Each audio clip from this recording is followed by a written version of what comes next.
ప్రజల్లో మంచి అక్కడ ప్రజలు ఎవరు మంచి అనట్లేదు కదా. పిల్లలు చాలా మంది మెసేజ్లు పెడుతున్నారు ఎగ్జామ్స్ క్యాన్సిల్ చేయండి అని.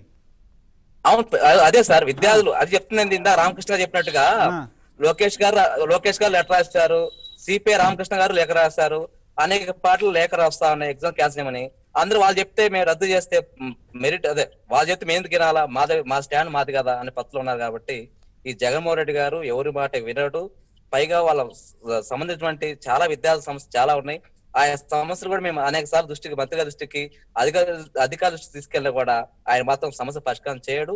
ఈ రాష్ట్రంలో డెమోక్రసీని మరి ఏదైతే మన ప్రజా సంపదలో ఏదైనా నిరసన కార్యం చేస్తా ఉంటే అక్రమ కేసు పెట్టడం వాళ్ళు నిర్బంధించింది తప్ప ఈ ప్రభుత్వం ఏదో ఒక మార్పు కోసం ఏది అంటే ఈ ప్రభుత్వం ఒక మంచి చేస్తుందని చెప్పి ఆయన అనుకుంటే తప్ప ఈ మంచిది కాదు. పైగా విద్యార్థులకి తీవ్రమైన నష్టం జరుగుతుంది. చాలా మంది విద్యార్థులకి ఇప్పటికే కరోనా పాజిటివ్ వచ్చినాయి. మీకు ఉదాహరణ చెప్తా ఉన్నాను. అట్లా నిన్ననే ఒక వినుకొండ దగ్గర ఈపురమంలో ఒక మోడల్ స్కూల్ ఉపాధ్యాయురాలు కరోనాతో చనిపోవడం జరిగింది.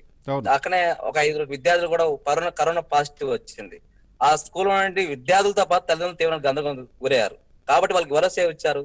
పైగా రాష్ట్ర ప్రభుత్వం మేము వేల కోట్ల రూపాయలు విద్యార్థులకు ఖర్చు పెడతా ఉన్నారు. ఇవాళ ప్రభుత్వ పాఠశాలలో కనీసం శానిటైజర్ లేదు, సరైన విద్యార్థికి మాస్క్ ఇచ్చే పరిస్థితి లేదు, వాళ్ళకి కావాల్సిన ప్రికాషన్స్ ఇచ్చే పరిస్థితి లేదు. మీరు విద్యార్థికి ఏ విధంగా భరోసా ఇస్తారు? కాబట్టి ఇది రాష్ట్ర ప్రభుత్వం ఇస్తున్న నిర్ణయం అనేది సరైన పద్ధతి కాదు. ఖచ్చితంగా పరీక్షలు రద్దు చేయాల్సిందే. వాళ్ళు ఏదైతే టెస్ట్ రకంగా గతం టెస్ట్ పెట్టిన ఎగ్జామ్స్ ప్రాతిపదికన వాళ్ళ గ్రేడ్లు కేంద్రం తప్ప మేము ఎగ్జామ్ పెడతామంటే మాత్రం ఖచ్చితంగా విద్యా సంఘాలుగా మేము పోరాటం చేస్తాం. ఖచ్చితంగా 10వ తరగతి ఇంటర్మీడియట్ సంబంధించిన ఎగ్జామ్స్ రద్దు చేయాల్సిందే. వాళ్ళు గతం రాసిన ఏదైతే టెస్ట్ ఉన్నాయో ఆ టెస్ట్ ప్రాతిపదికన గ్రేడ్లు ఇవ్వాలని చెప్పి కూడా మేము ప్రభుత్వాన్ని డిమాండ్ చేస్తాం.